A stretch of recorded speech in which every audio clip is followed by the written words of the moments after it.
Welcome back to Backyard Ballistics. Today we're in for another gun science video, this time regarding barrel length, and in particular understanding what is useful and what is not in choosing the ammunition that maximizes short barrel performance. As example guns, I'm going to use two 357 Magnum short-barreled revolvers, but the same reasoning applies to any other gun design, and by the end of the video you will be able to apply the same notions to any other firearm.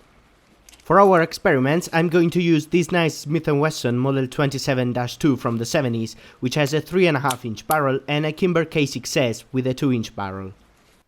Now, the main drawback of using a short barrel is that the shorter it is, the shorter is the space available for accelerating the bullet, which means that less kinetic energy is given to it, which also means a lower muzzle velocity is obtained. So the question is, what is the maximum energy that I can practically squeeze out of a given barrel length, and how do I get it?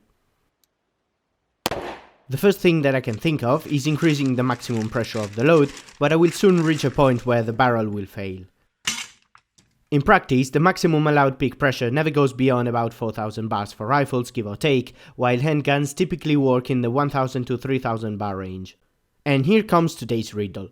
Why don't manufacturers simply use thicker barrel walls to reach higher pressures? Answer in the comments. The only other thing that I can do is using a larger amount of a slower burning powder. This way I will keep the peak pressure below the limits, but it will drop more slowly as the bullet travels down the barrel, so to have higher average pressure and hence bullet energy and velocity. If the barrel is long enough compared to the initial peak, this will be a valid way of obtaining a higher performance, but if not, the benefit I get with the increased amount of powder will be small.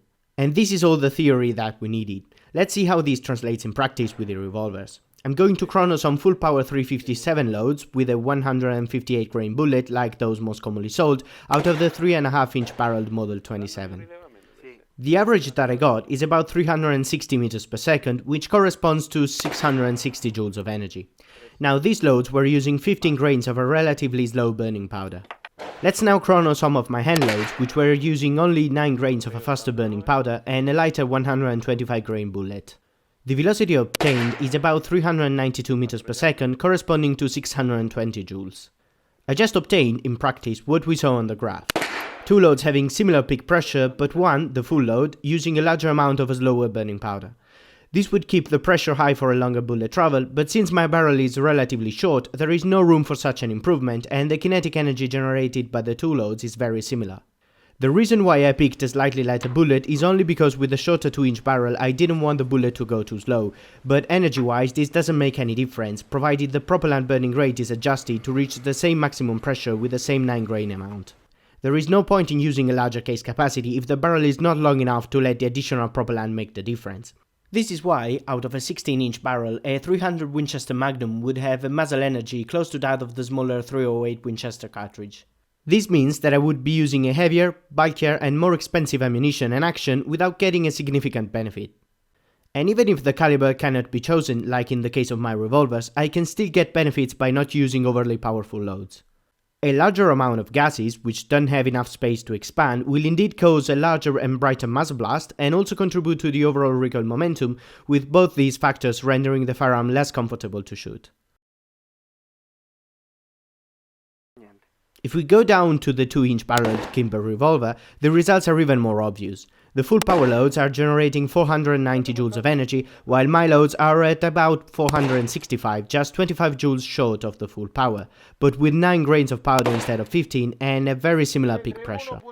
Now you may wonder why I didn't simply use some 38 special loads, and the reason is the lower pressure.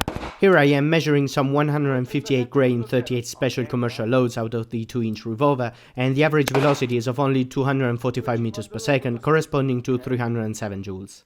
As I said at the beginning, increasing maximum pressure is the easiest way of increasing bullet energy, and the 38 special having a remarkably low pressure limit means that a lot of performance is inevitably lost.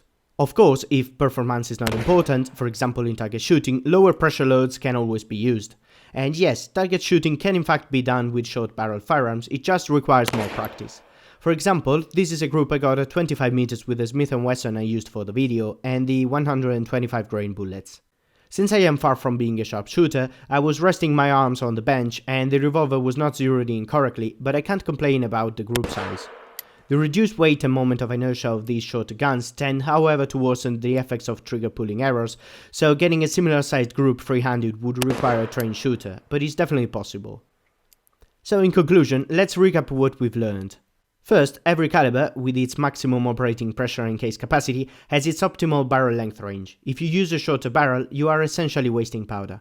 Second, if a shorter than optimal barrel is used for a given caliber, it can be advantageous to use loads with a lower dose of a faster burning powder to avoid unnecessary muzzle blast and recoil. A lighter bullet can also help reduce recoil and avoid dropping muzzle velocity too much. And third, short barreled revolvers can be fun to shoot and pretty much as accurate as the hand that is holding them. Anyway, this is all I wanted to tell you. Let me know if you liked this video with the thumb up or down buttons, and comment if you'd like me to improve something in particular. Subscribe if you'd like to see more, and I'll see you next time. Bye.